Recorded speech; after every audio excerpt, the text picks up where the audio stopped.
Audio गेला sir घ्या पटकन घ्या सर एक मिनिट ऑडिओ गेला त्याला पाहिजे हे ना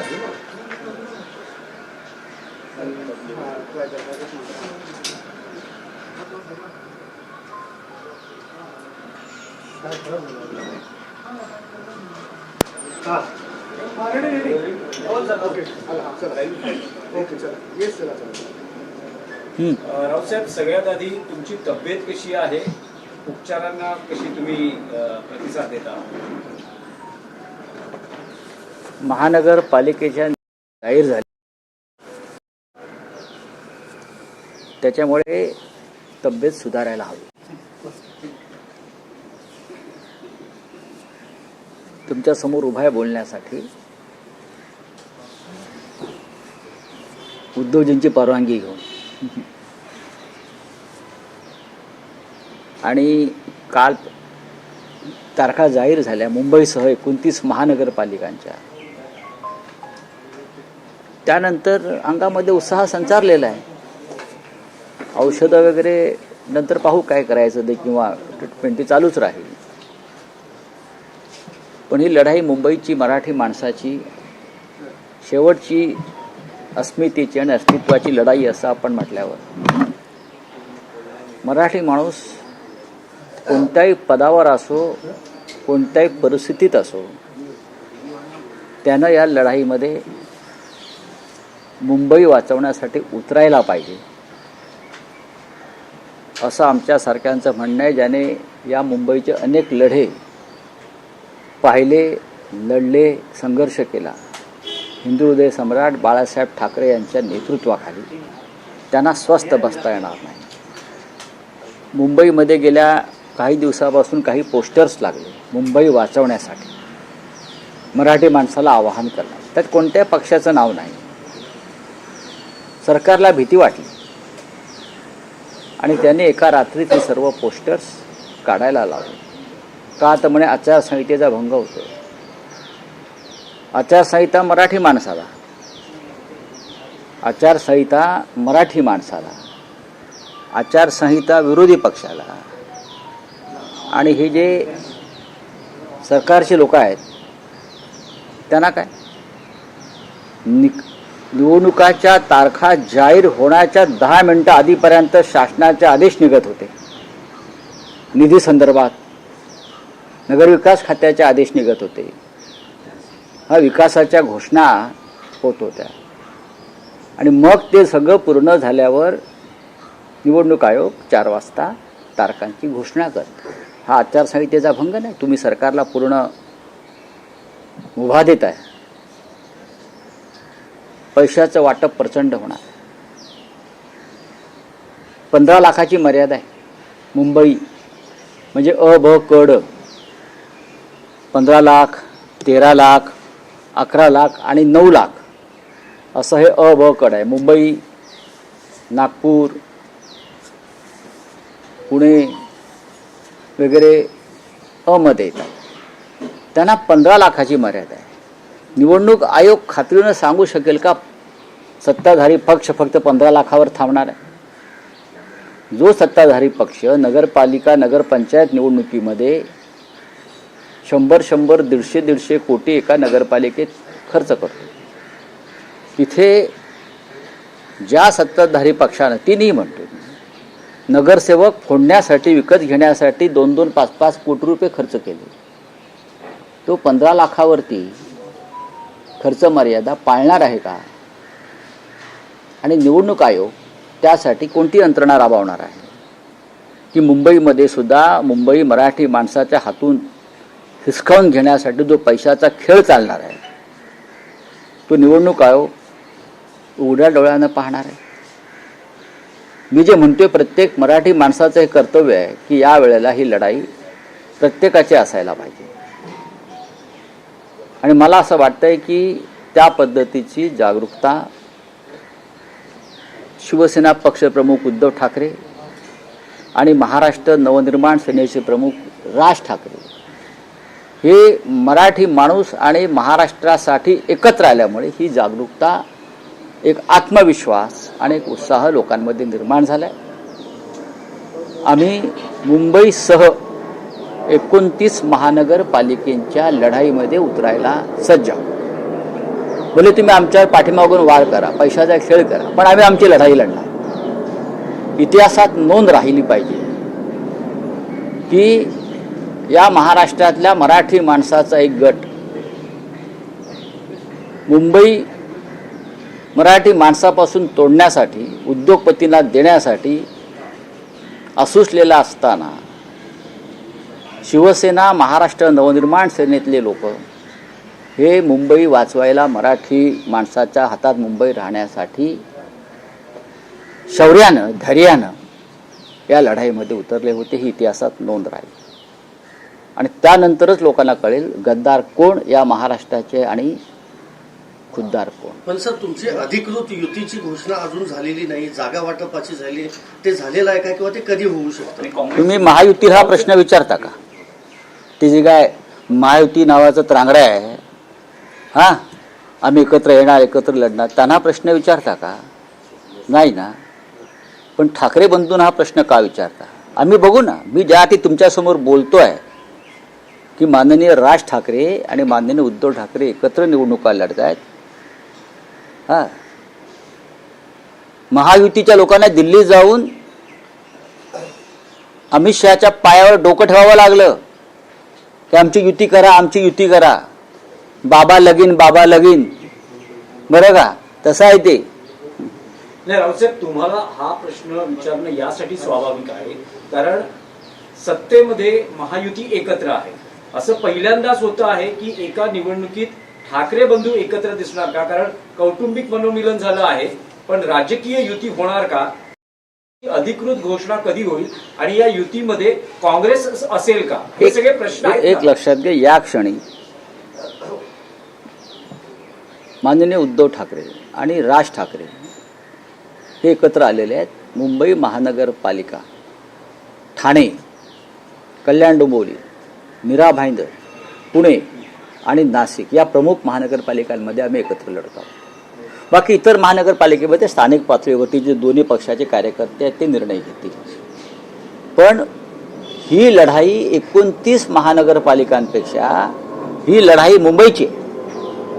संयुक्त महाराष्ट्राच्या लढ्यामध्ये मुख्य लढाई मुंबईची होती. बाकी इतर प्रांत आले, विदर्भ आला, मराठवाडा आला, पण मुंबई ही महाराष्ट्रात राहावी यासाठी संयुक्त महाराष्ट्राचा लढा 1956 साली सुरू झाला आणि 106 लोकांनी त्याच्यामध्ये बलिदान दिलं. त्या बलिदानाची तयारी आम्ही आजही ठेवली. तर आम्ही मराठी लोक पुन्हा एकदा बदलायला तयार आहोत. पण ही मुंबई आम्ही अमित शहांच्या घशात जाऊ देणार नाही. या महाराष्ट्राला माहिती आहे रहमान डाकू कोण आहे, कोणाला मुंबई लुटायची आहे आणि त्यांना हे पाठबळ देणारे कोण आहेत. या मुंबईचं कराचीतील लॅरी शहर कोणी केलेलं आहे अड्डा, हे अख्ख्या मुंबईला माहिती आहे, महाराष्ट्राला माहिती आहे आणि देशाला माहिती आहे. एवढंच सांगतो मी तुम्हाला. शरद पवारांची स्पेसिफिक प्रश्न आहे. उद्धव ठाकरे, राज ठाकरे यांच्या राजकीय युतीची अधिकृत घोषणा कधी होणार? येत्या आठवड्यामध्ये ती घोषणा व्हायला हरकत नाही. हे पहा की आता जी प्रक्रिया सुरू झालेली आहे, नॉमिनेशन्स, विड्रॉल, प्रमाणे 1 तारखेनंतरचे पुढले 13-14 दिवस हे प्रचाराचे आहेत. आता जे 2 पक्षप्रमुख एकत्र येतात त्यांचा काहीतरी कार्यक्रम ठरलेला असेल ना घोषणा करण्याचा, की हे आम्ही एकत्र आहोत, अशा पद्धतीने आम्ही जागा वाटप केलेलं आहे. ही भूमिका आमची मराठी माणसासंदर्भात आम्ही एकत्र येऊन काम करण्याची घेतलेली आहे. हे जर असेल तर तुमच्या मनामध्ये अशा शंका येता कामा नयेत. काँग्रेस सोबत असणार का? काँग्रेस, तुम्ही काँग्रेसच्या वरिष्ठ नेत्यांशी बोलणार? काँग्रेस या क्षणी सोबत आहे असं मला दिसत नाही. मी मला मागे म्हणालो की बिहारच्या निकालानंतर त्यांच्यामध्ये आत्मविश्वास वाढलेला आहे. ते मागे म्हणालो, खरं म्हणजे त्याने आमच्याबरोबर मुंबईच्या या लढाईत असायला पाहिजे होतं. ही आमची भूमिका आहे. आम्ही त्यांच्या वरिष्ठांशी बोललो, पण त्यांनी ती बाब स्थानिक पातळीवर सोडलेली आहे. नेहमीप्रमाणे ही बाब त्यांनी स्थानिक पातळीवर सोडलेली आहे आणि स्थानिक पातळीवरील नेत्यांना आमचं आव्हान कायम असेल की तुम्ही वेगळी चूल मांडून भारतीय जनता पक्षाला मदत होईल अशा प्रकारच्या भूमिका कोणी या मुंबईच्या लढाईमध्ये घेऊ नये. लोक हे विसरणार नाहीत. भविष्यात लोकसभा विधानसभेच्या निवडणुका येणार आहेत, हे लक्षात घ्या. एवढंच मी त्यांना हे सांगितलं. झालं काँग्रेस शरद पवारांचं काय? नाही, शरद- संभ्रमावस्था वाटते शरद पवारांची. स्थानिक नेते असं म्हणतायत, काँग्रेसचे स्थानिक नेते असं म्हणतायत की शिव्या देणारे, मारहाण करणारे यांच्या बरोबर आम्ही कसं काय जाणार? आम्ही शिव्या देतो? आम्ही शिव्या देत नाही का? मराठी माणूस आहे. एखादी गोष्ट नाही पटली, अन्याय झाला की तो उसळतो. का असतं शिव्या वगैरे? परवा अमित शहानी संसदेमध्ये शिवी घातली. साला काय केलं आम्ही? संसद बंद पाडायला पाहिजे होती. बंद पाडायला पाहिजे. तुम्ही सहन करताय ना सगळं. कोणत्या शिव्या घातल्या? कोणाला शिव्या घातल्या? जे महाराष्ट्राच्या मुळावर येतील त्यांना जोड्यानं मारलं पाहिजे आणि त्यांना शिव्या घातल्या पाहिजेत. जे शत्रू आहेत महाराष्ट्राचे, जे दुश्मन आहेत महाराष्ट्राचे, जे मुंबई आमच्यापासून तोडायला निघालेले आहेत, जे मराठी माणसाला त्याच्या अस्मितेला सातत्यानं अपमानित करत आहेत, त्यांना शिव्या नाही घालत आहे का? ओव्या घ्यायच्या. आम्ही घालू ना शिव्या. सर, तुम्ही काँग्रेसबद्दल सांगितलं. शरद पवार यांची संभ्रमावस्था दिसते का? चंदगड पॅटर्न जो नगरपालिका निवडणुकीत अवलंबला तो बऱ्याच ठिकाणी पाहायला मिळतोय. पिंपरी चिंचवडमध्ये दोन्ही राष्ट्रवादी एकत्र आलेले आहेत. नाही, त्यांच्याशी स्वतः मी चर्चा करणार आहे. जाऊन सुरुवात झाली आहे काल. त्यांचाही आग्रह आहे की मी शक्यतो बाहेर पडू नये, पण मी गेले काही दिवस रासायनिक आहे. आजही मी त्यांना भेटणार आहे. चर्चा या निवडणुकीत संवाद हा चालू ठेवायचा असतो. मी या चर्चा झाल्यावरती उद्धव साहेबांच्या संमतीनं मग मी थोडासा परत थांबेन. पण शरद पवार आणि त्यांच्या पक्षाची फार मोठी भूमिका मुंबईत नाही. मुंबईच्या बाहेर नक्कीच राष्ट्रवादी काँग्रेस पक्ष शरद पवार साहेबांचा आहे आणि आमचं आव्हान सातत्यानं आहे की आपण राज्यात एकत्र लढायला पाहिजे. आता अजित पवारांबरोबर त्यांच्या काय भूमिका आहेत हा त्यांचा अंतर्गत प्रश्न आहे. एवढंच मी सांगेन. राऊत जसे काही बॅनर्स पोस्टर्स मुंबईत लागले होते की मराठी माणसा जागा हो, सावध हो, तसे काही बॅनर्स, निनावी बॅनर्स लागलेले आहेत ज्यात असं म्हटलं जाते की जे हिंदुत्वाचे झाले नाहीत ते मराठी माणसाचे काय होणार? मुंबईकर जागा हो, एका परिवाराच्या नादी लागू नको, मुंबईचा रंग बदलू देऊ नको आणि BMC is not a family business. BMC हा फॅमिली बिझनेसच आहे. ठाकरे परिवारानेही मुंबई गेले 35 ते 40 वर्ष एक हाती मराठी माणसाच्या हाती देण्यासाठी जो त्याग केलेला आहे. मी ठाकरे कुटुंबाचा उल्लेख करतो. आधी हिंदुहृदय सम्राट बाळासाहेब ठाकरे, मग उद्धव ठाकरे. मुंबईचे लुटारू गेल्या 4.5-5 वर्षामध्ये कोण आहेत हे महाराष्ट्राला कळलेलं आहे. जे हिंदुत्वाचे होऊ शकले नाहीत म्हणजे काय? अमित शहा सांगतील ते हिंदुत्व नाही किंवा अमित शहा सांगतील तो शिवसेना पक्ष नाही. ज्या दिवशी हे सत्तेत नसतील तेव्हा यांना कळेल खरे हिंदुत्ववादी कोण. अमित शहानी आमचा पक्ष फोडून निवडणूक आयोगाच्या मदतीनं, न्यायालयाच्या मदतीनं जर कोणाला सुपूर्द केला असेल तर ती डकैती आहे, डाकूगिरी आहे, चाचेगिरी आहे. त्याच्यावरती विचारधारा ठरत नाही ना. हिंदुत्वाच्या अनेक प्रश्नावर, मराठी माणसाच्या अनेक प्रश्नावर गेल्या काही दिवसामध्ये जे निर्माण झाले त्याच्यावरती ही मिंधे सेना तो गोळणी घेऊन गप्पा बसलेली आहे. अनेक प्रश्नावर हिंदुत्वाच्या. आम्ही सांगतो तुम्हाला, हे अमित शहाचे मिंधे आहेत. हा पक्ष अमित शहाचा आहे. हा पक्ष ना शिंद्यांचा ना अन्य कोणाचा. अजित पवारांचा पक्ष आणि एकनाथ शिंदेचे पक्ष हे अमित शहांच्या मालकीचे पक्ष आहे. ईव्हीएम विरोधामध्ये एवढं आंदोलन केलं, ईव्हीएम हटाव हे तुमचं नारा होता. मात्र दुसरीकडे सुप्रिया सुळे असं बोलतायत की ईव्हीएम वर मी काही बोलणार नाही, आक्षेप घेणार नाही, कारण का त्याच ईव्हीएम मुळे मी आज 4 वेळा खासदार निवडून आली आहे. तुम्ही ईव्हीएमच्या विरोधामध्येच खरं तर आवाज उठत होता. ईव्हीएम मध्ये घोटाळे आहेत हे स्वतः शरद पवार साहेबांनी सांगितलेलं आहे आणि सुरुवातीच्या काही काळात सुप्रिया सुळे सुद्धा ईव्हीएमच्या विरोधामध्ये होतात. सोयीनुसार भूमिका घेता येत नाही आणि बदलता येत नाही. भूमिकेवर ठाम राहायला पाहिजे. EVM मध्ये घोटाळा आहे.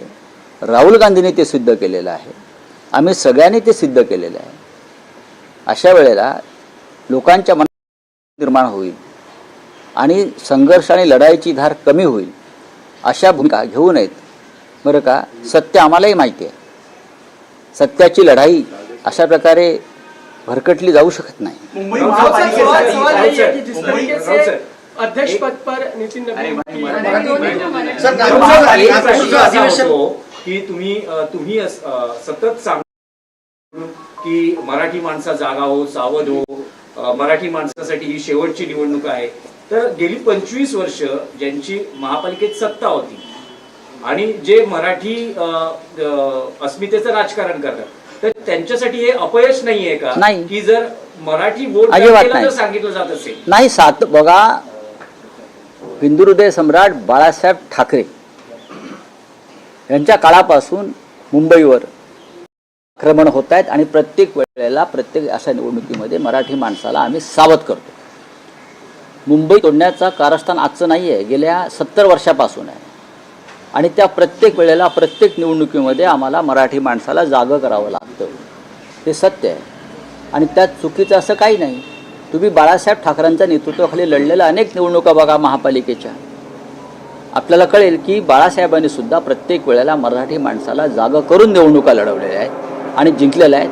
त्याच्यामुळे आम्ही जे म्हणतो आहोत किंवा राजसाहेब ठाकरे म्हणतात किंवा माननीय उद्धव ठाकरे साहेब म्हणतात मराठी माणसासंदर्भात, त्यात चुकीचं काही नाही. मराठी माणसाला भारतीय जनता पक्ष आणि मिंध्याने जे गुंगीचं औषध दिलं मधल्या काळामध्ये, त्या गुंगीतून त्याला बाहेर काढावं लागलं.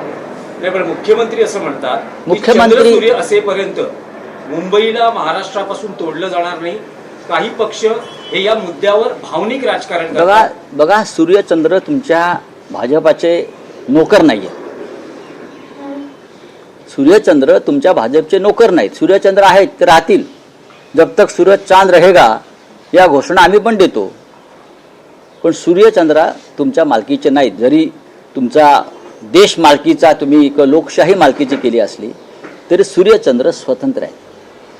आणि सूर्यचंद्राचा आशीर्वाद मुंबईतल्या मराठी माणसाला आहे आणि म्हणून ही मुंबई महाराष्ट्रात राहिली.